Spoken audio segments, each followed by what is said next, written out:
관계와 공간을 바꾸면 학습력이 올라간다. 네, 이번 시간은 이 주제에 대해서 이야기를 해보겠습니다. 엄마표 공부 아마 굉장히 많이 고민하고 계시지요. 그런데 아마 잘 안 된다 이렇게 생각하시는 분들 정말 많으실 거예요. 저도 집에서 자녀들 가르칠 때는 생각처럼 이 부분이 잘 안 돼서 왜 엄마표 공부가 잘 안 될까 저도 많이 고민했었습니다.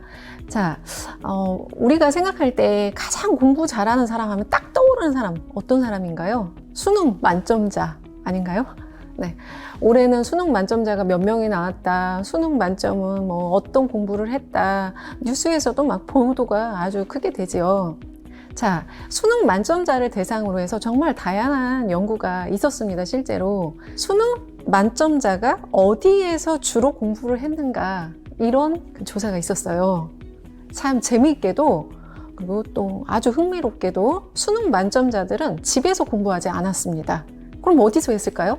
집이 아닌 곳에서 공부를 했다고 합니다.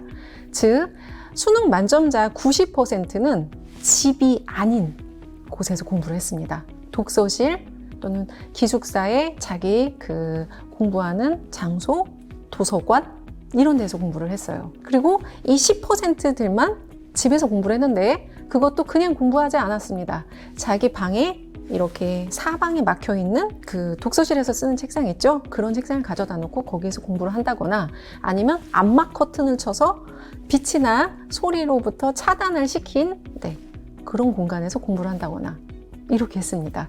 이게 무슨 뜻일까요? 집은 일단 기본적으로 공부가 잘 안 되는 곳입니다. 저는 책을 19권을 썼습니다. 제가 지난 10년 동안 쓴 책이 무려 19권이나 되는데요. 이 많은 책을 다 어디서 썼냐? 집에서 썼습니다. 집에 있는 저희 책상에서 썼거든요. 그런데 저에게 만약 누가 집은 어떤 곳이에요? 라고 묻는다면 저는 그냥 먹고 자고 쉬는 곳이라고 대답할 거예요. 왜 그럴까요? 기본적으로 누구나 집 하면 쉬는 곳이라고 생각해요. 쉬는 곳, 먹는 곳, 자는 곳. 말 속에 들어있는 뜻은 즉 집은 편안하게 쉼을 취하는 곳, 그냥 쉬는 곳입니다. 자, 이렇게 쉬는 곳에서 공부가 쉬울까요? 네, 당연히 잘 안 됩니다. 그래서 수능 만점자들, 즉 공부 잘하는 학생들은 집이 아닌 다른 곳을 일부러 찾아가서 공부하는 겁니다. 뭐 집에서 공부하면 너무 편하겠죠. 집에서 공부하다가 그냥 자면 되지만 굳이 멀리 나가서 공부를 하는 거예요. 딱딱한 책상, 딱딱한 의자, 불편한 곳을 견뎌가면서 공부를 합니다. 공부 잘하는 학생들은. 우리가 가정에서 일단 부모가 가지고 있는 정체성이 왔다 갔다 혼란스럽게 수직적이었다, 수평적이었다 막 왔다 갔다 한다고 했어요. 그래서 그 부분을 코치로서 잘 잡아주셨으면 좋겠다라고 이야기를 드린 것처럼 집이 가지고 있는 공간적인 특성이라는 게 있습니다. 이 말은 집이 가지고 있는 평소에 그런 아이에게 주는 편안함, 그리고 너무나 안락하고 쉬고 싶은 이런 느낌을 주는 곳에서 이제 공부를 한다는 것은 생각보다 어려운 일이라는 걸 일단 인정하고 들어간다 이런 뜻입니다. 공간이라는 것은 기본적으로 역할을 분명하게 정해줘야 그 공간에 힘이 실려요.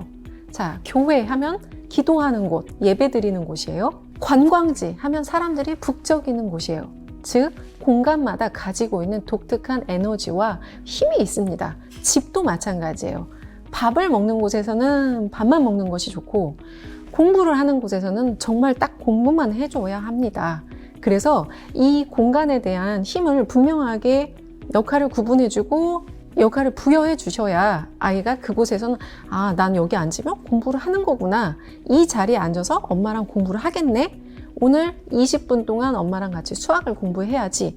이렇게 인식을 하게 된다는 겁니다. 밥 먹는 식탁에서 공부를 했다가 옮겨가지고 TV를 보면서 밥을 먹었다가 하는 것이 사실은 굉장히 안 좋은 거죠. 밥 먹는 데서는 밥만 먹고 TV 보는 데서는 TV만 보고 공부하는 책상에서는 딱 공부만 하도록 이렇게 잡아주셔야 되는 거죠.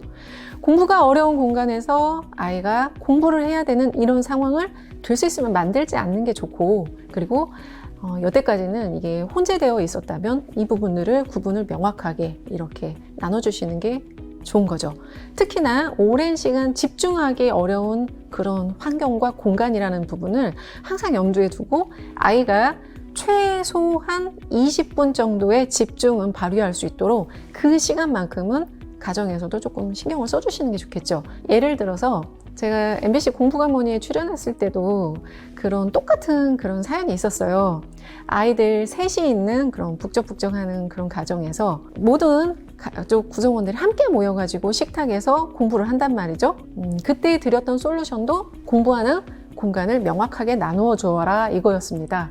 자, 똑같습니다. 공부할 수 있는 그런 공간을 만들어 주시고 그 자리에서는 아이들이 공부만 하는구나 라고 인식할 수 있도록 정확하게 선을 그어 주실 필요가 있는 거죠. 지금부터 20분 동안은 여기서 딱 공부할 거야 이렇게요. 아이가 공부하기 어려운 상황에 처해 있다는 부분을 일단 먼저 인정하고 들어가는 겁니다. 그래서 공부하는 공간에서는 딱 공부만, 그리고 아이가 공부를 할 수 있는 그 시간만큼은 집중할 수 있도록 다른 활동들은 조금 소리도 낮춰주시고 조용하게 해주시고, 그리고 이왕이면 공부하는 책상에서 바른 자세로 앉아서 공부할 수 있도록.